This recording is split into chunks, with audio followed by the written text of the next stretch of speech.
추석날 가족이 저를 집에서 쫓아냈습니다. 믿었던 가족이 제 가장 큰 상처가 되었죠. 여러분이라면 이런 상황에서 어떻게 하셨을까요? 안녕하세요, 여러분. 인생의 희로애락을 함께 나누는 라이프백 스토리입니다. 오늘은 40살 미혼 여성 한수영 씨가 직접 털어놓은 충격적인 가족 이야기를 준비했습니다. 부모님을 잃고 세상에 홀로 남겨진 3남매. 서로만이 유일한 의지처라고 믿었는데 그 믿음이 무너지는 순간 과연 무슨 일이 일어났을까요? 가족이라는 이름으로 받은 상처가 연인이나 친구에게 받은 상처보다 더 깊고 아픈 경험 말입니다. 이제부터 한수영 씨의 이야기를 들려드리겠습니다. 사랑하는 사람을 잃는다는 게 어떤 기분인지 아세요? 저는 한 달 사이에 2번 경험했습니다. 저는 한수영입니다. 40살이고 아직 결혼하지 않았어요. 오빠 하나, 남동생 하나가 있습니다. 아니, 있었다고 해야겠네요. 20대 후반이었을 때였어요. 아버지가 갑자기 쓰러지셨습니다. 병원에서 받은 진단은 암이었어요. 그것도 말기였습니다. 의사 선생님이 말씀하셨어요. 3개월, 길어야 6개월입니다. 그 순간 세상이 무너지는 것 같았어요. 아니, 정말로 무너졌습니다. 아버지는 정확히 4개월 만에 돌아가셨어요. 장례를 치르는 동안 어머니는 아무 말씀도 안 하셨어요. 그냥 인형처럼 멍하니 앉아만 계셨습니다. 아버지 49제를 지내고 정확히 3주 뒤 어머니도 따라가셨어요. 의사는 심장마비라고 했지만 저는 알았어요. 그냥 아버지가 너무 그리워서 가신 거라는 걸요. 29살, 31살, 33살. 우리 3남매는 하루아침에 세상에서 가장 외로운 사람들이 되었습니다. 장례식장에서 조문객들이 하나둘 떠나고 텅 빈 집에 돌아와 서로 얼굴을 마주 봤을 때 그때 느꼈어요. 이제 정말 우리뿐이구나. 세상에서 우리를 무조건 사랑해줄 사람은 더 이상 없구나. 하지만 절망만 있는 건 아니었어요. 부모님 장례를 치르고 8개월쯤 지났을 때 오빠가 연인을 소개해줬어요. 2살 연상의 여성분이었는데 첫인상이 정말 좋았어요. 오빠는 그분과 만난 지 1년 정도 됐다고 하더라고요. 이 사람이 내 상처를 다 어루만져 줬다고 했어요. 실제로 만나보니 정말 따뜻한 분이었어요. 처음 만났을 때를 지금도 기억해요. 새언니가, 그때는 오빠 여자친구였지만 편의상 새언니라고 부를게요. 새언니가 손수 만든 반찬을 가져오셨어요. 수영아, 혼자 살면서 제대로 챙겨 먹지도 못할 텐데. 그러면서 김치찌개, 미역국, 잔멸치볶음까지 정말 어머니가 해주시던 그런 음식들을 만들어 오신 거예요. 그날 밤 저는 정말 오랜만에 따뜻한 밥을 먹으면서 눈물이 났어요. 이런 게 가족의 따뜻함이구나. 이런 게 보살핌을 받는 기분이구나. 동생한테도 똑같이 해주셨어요. 동생 집에도 반찬을 갖다 주시고 동생이 아플 때는 직접 병원까지 데려다 주시고 오빠와 새언니가 결혼을 결정했을 때 저와 동생은 정말 기뻤어요. 이제 우리도 가족이 생겼구나. 의지할 곳이 생겼구나. 결혼식 날 새언니가 저희에게 이런 말을 해주셨어요. 이제 우리가 진짜 가족이야. 서로 의지하고 살아가자. 그 말을 듣는 순간 부모님 돌아가신 후 처음으로 안정감을 느꼈어요. 결혼 초기 1년 정도는 정말 행복했어요. 새언니는 우리 3남매의 큰언니 역할을 완벽하게 해주셨어요. 명절 때는 새언니가 주도해서 제사상을 차리고 우리 부모님 제사인데 당연히 내가 해야지라고 하시면서요. 저와 동생은 그냥 도와드리기만 하면 됐어요. 새언니 덕분에 집안 분위기도 살아났어요. 오빠네 집에 가면 항상 맛있는 음식이 준비되어 있고 새언니가 오늘은 수영이가 좋아하는 갈비찜 해봤어 라고 하시면서 정말 정성스럽게 차려주시는 거예요. 그때는 정말 새언니가 저희 남매들보다도 더 잘해주시는 것 같았어요. 여러분은 가족 아닌 사람에게 진짜 가족 같은 따뜻함을 느껴본 적 있으신가요? 하지만 모든 게 영원할 수는 없더라고요. 변화는 아주 미묘하게 시작됐어요. 결혼 2년째 되던 해 첫 번째 제사 때였어요. 아버지 제삿날이었는데 새언니의 말투가 조금 달라졌어요. 아, 수영아. 나는 내일 회사 일찍 가야 해서 제사 준비 못 도와줄 것 같아. 너랑 동생이 알아서 해줘. 어차피 너희 부모님 제사니까. 그때는 맞벌이 하시니까 그러려니 했어요. 이해했어요. 그런데 그 다음 제사 때는 더 직접적이었어요. 야, 왜 이렇게 준비가 늦어? 나는 피곤해서 빨리 끝내고 싶은데. 요즘 회사에서 스트레스 받는데 집에서까지 일해야 해. 저는 당황스러웠어요. 분명 결혼 초기에는 우리 부모님 제사라고 하셨는데 언제부터 너희 부모님 제사가 된 거죠? 그해 추석 때가 결정적이었어요.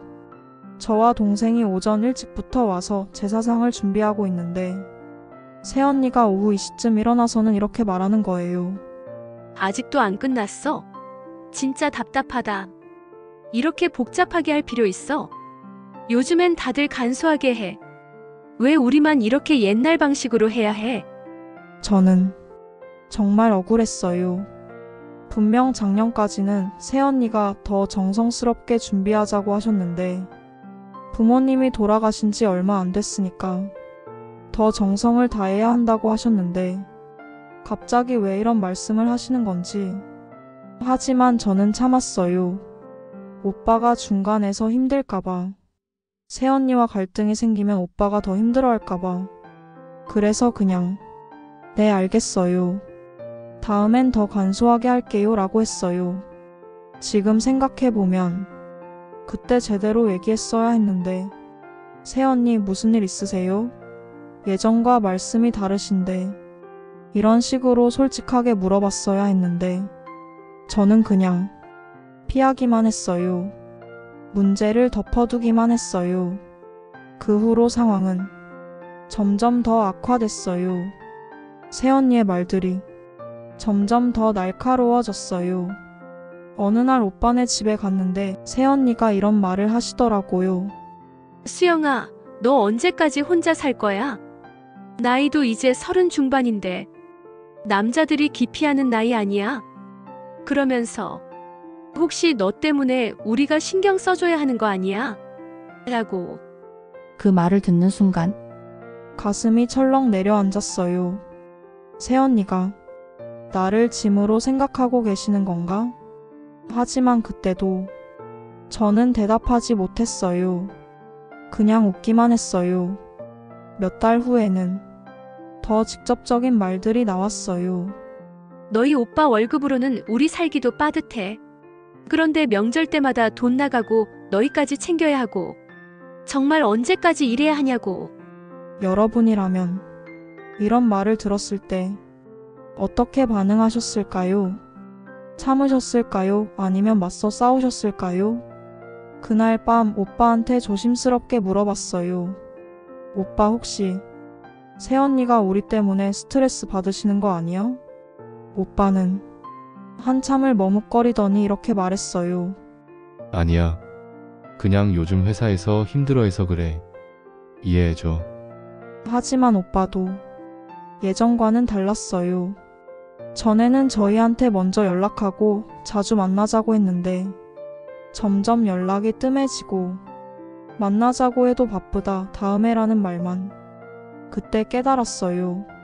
아, 나는 정말로 혼자가 되는구나. 부모님도 없고 오빠도 이제 자기 가정이 우선이고 세상에서 정말 의지할 곳이 없구나. 그리고 그 사건이 터졌어요. 제 인생에서 가장 충격적이었던 그 전화. 그날은 평범한 화요일이었어요. 오후 3시쯤 새언니한테서 전화가 왔어요. 수영아, 급한 일이 생겨서 그런데 오늘 조카 좀 봐줄 수 있어? 조카는 그때 5살이었어요. 정말 예쁜 아이죠. 하지만 저는 그날 정말 중요한 회사 미팅이 있었어요. 3개월 전부터 준비한 프레젠테이션이었고 절대 빠질 수 없는 상황이었어요. 그래서 죄송하다고 다른 사람한테 부탁해보시라고 말씀드렸어요. 그런데 새언니 목소리가 갑자기 바뀌었어요. 뭐? 다른 사람? 너 진짜 무책임하다. 회사가 뭐가 그렇게 중요해? 가족이 더 중요하지 않아? 아이 하나 못 봐주면서 무슨 가족이야? 너 때문에 우리가 얼마나 힘든지 알아? 오빠랑 결혼한 거 정말 후회된다. 능력도 없는 오빠 때문에 내가 얼마나 고생하는데. 그리고 가장 충격적인 말이 나왔어요. 너 같은 식구들 때문에 내 인생이 망가졌어. 이제 정말 한계야. 더 이상 못 견디겠어. 저도 그때는 정말 화가 났어요. 3년 동안 참아온 모든 게 그 순간 폭발했어요. 새언니 그렇게 생각하시는 거였어요? 우리가 그렇게 짐이었어요? 제가 언제 새언니한테 무리한 부탁 드렸나요? 오히려 저는 새언니 눈치 보느라 얼마나 조심했는데. 그러자 새언니가 정말 차가운 목소리로 말했어요. 알았어. 이제 우리 집 문 두드리지도 마. 조카 얼굴도 보지 마. 우리가 알아서 키울 테니까. 너 같은 사람 때문에 더 이상 피곤해지기 싫어. 그리고 전화기를 확 끊어버렸어요. 저는 그 자리에서 주저앉아 버렸어요. 이게 정말 현실인가? 꿈이 아니야? 그 후 2달 동안 저는 정말 지옥 같은 시간을 보냈어요. 오빠한테 연락해볼까도 생각했지만 오빠가 중간에서 더 힘들어질 텐데 혹시 오빠도 새언니 편을 들면 어떡하지? 그런 두려움 때문에 연락조차 할 수 없었어요. 그러던 중 추석이 다가왔어요. 매년 오빠네서 보내던 추석인데 올해는 어떻게 해야 할지 고민 끝에 용기를 내서 오빠에게 문자를 보냈어요. 오빠, 추석 때 집에 가도 될까? 오빠가 전화를 걸어왔어요. 수영아, 무슨 소리야? 당연히 와야지. 그 말을 듣는 순간 조금 안도했어요. 그래, 오빠는 여전히 내 편이구나. 추석 당일 마음을 다잡고 오빠네 집으로 갔어요. 하지만 문을 열고 들어서는 순간 느꼈어요. 분위기가 이상하다. 새언니가 저를 보는 눈빛이 정말 차가웠어요. 조용히 식사를 하고 있는데 새언니가 갑자기 입을 열었어요. 수영아, 솔직히 말할게. 나는 더 이상 못하겠어. 이 집에서 너희를 더 이상 받아들일 수 없어. 오빠가 능력이 없는 건 어쩔 수 없다 쳐도 너희까지 떠안고 살 수는 없어. 이혼 서류 내가 준비했어. 오빠한테도 얘기했고 이제 결정만 남았어. 너희가 계속 이런 식이면 정말로 이혼할 거야. 그때 오빠가 고개를 들었어요. 오빠 얼굴에는 절망이 가득했어요. 여보, 제발. 애들 앞에서는. 하지만 새언니는 멈추지 않았어요. 아니야. 이제 확실히 해야 해. 수영아, 이제 확실히 알아도 더 이상 우리 집은 내가 올 곳이 아니야. 저는 아무 말도 할 수 없었어요. 그냥 가방을 들고 집을 나왔어요. 바로 그때 동생이 쫓아와서 저를 붙잡았어요. 누나, 우리 집으로 가자. 동생네 집에서 우리 3남매는 처음으로 모든 걸 털어놨어요. 오빠가 한참을 울더니 말했어요. 미안하다. 정말 미안하다. 나도 어떻게 해야 할지 모르겠어. 아이 때문에 이혼할 수도 없고 그렇다고 너희를 포기할 수도 없고. 오빠가 그동안 숨겨온 이야기들을 해줬어요. 사실 새언니가 결혼 1년 후부터 계속 그런 얘기를 했어. 너희를 너무 자주 만난다고. 너희한테 신경을 너무 많이 쓴다고. 나도 중간에서 정말 힘들었어. 새언니가 이런 말도 했어. 다른 집들은 시댁 식구들이 멀리 살아서 좋은데 우리는 왜 이렇게 가까이서 자주 봐야 하냐고. 자기 친정보다 우리를 더 자주 만난다고. 동생도 그동안 혼자 견뎌온 이야기를 했어요. 형수가 나한테도 그런 말 했어. 언제까지 형한테 의지해서 살 거냐고. 이제 너도 결혼해서 독립하라고. 그때 저희는 깨달았어요. 우리가 얼마나 순진했는지, 가족이라는 단어에 얼마나 매달렸는지. 오빠가 부모님 사진을 보며 말했어요.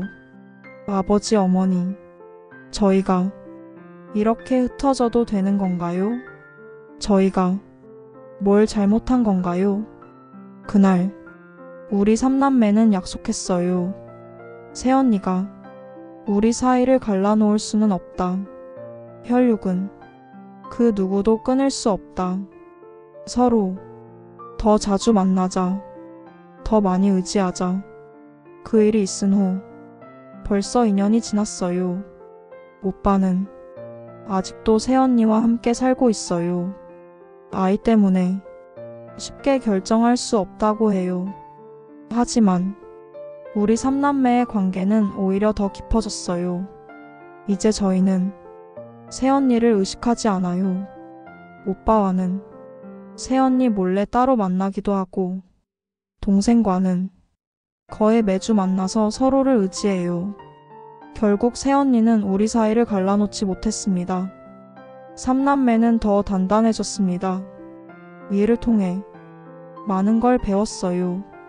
첫째, 가족이라고 해서 모든 걸 참아야 하는 건 아니에요.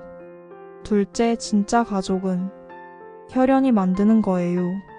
셋째, 다른 사람의 눈치를 보며 사는 건 나를 위해서도 상대를 위해서도 좋지 않아요. 솔직하게 마음을 표현하는 게 더 건강한 관계를 만든다는 걸 배웠어요. 지금은 오히려 마음이 편해요. 새언니한테 인정받으려고 애쓰지도 않고 오빠한테 미안해하지도 않아요. 저는 저 자신을 있는 그대로 사랑하려고 해요. 그리고 놀랍게도 연애에서도 변화가 생겼어요.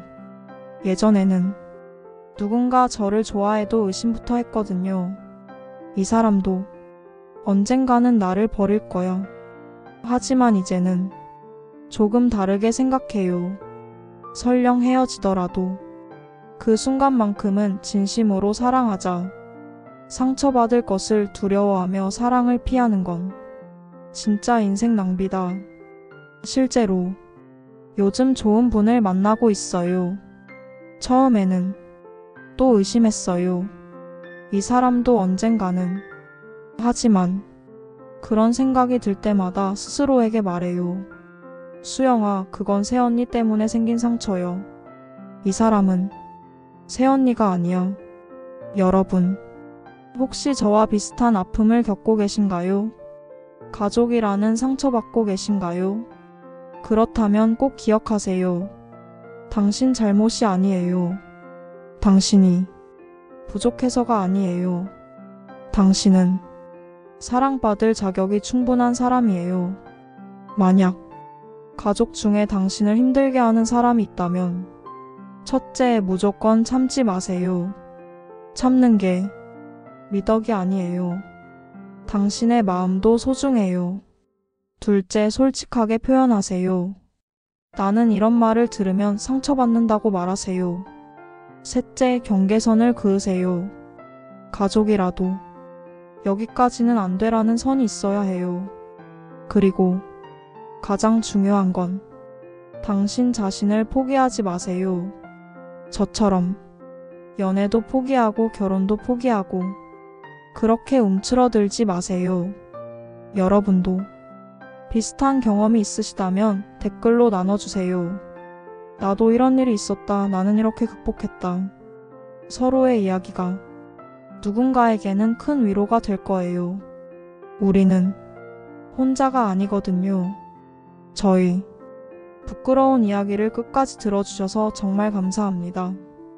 이런 개인적인 이야기를 공개하는 게 쉽지 않았는데 혹시라도 누군가에게 도움이 된다면 그것만으로도 의미가 있을 것 같아요. 지금까지 한수영 씨의 솔직하고 용기 있는 고백을 들어보셨습니다. 가족이라는 이름으로 받는 상처. 정말 깊고 오래가는 아픔이죠.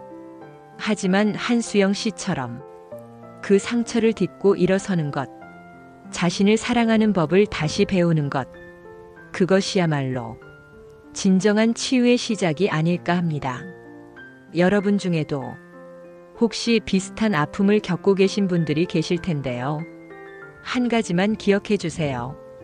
당신은 충분히 사랑받을 자격이 있는 사람이라는 것. 그리고 진정한 가족은 당신을 있는 그대로 받아줄 거라는 것. 오늘 한수영 씨의 이야기가 마음에 와닿으셨다면 댓글로 여러분의 생각을 나눠주세요. 나도 이런 경험이 있었다. 이런 상황에서는 어떻게 해야 할까? 한수영 씨에게 이런 말을 해주고 싶다. 여러분의 진솔한 이야기들이 서로에게 큰 힘이 될 거예요. 다음에도 또 다른 인생 이야기를 준비하겠습니다. 좋아요와 구독 잊지 마시고요. 알림 설정까지 해주시면 새로운 이야기를 가장 먼저 만나보실 수 있습니다. 여러분의 인생에 작은 위로와 큰 용기가 함께하기를 바라며 오늘 이야기는 여기서 마무리하겠습니다. 지금까지 라이프백 스토리였습니다. 감사합니다.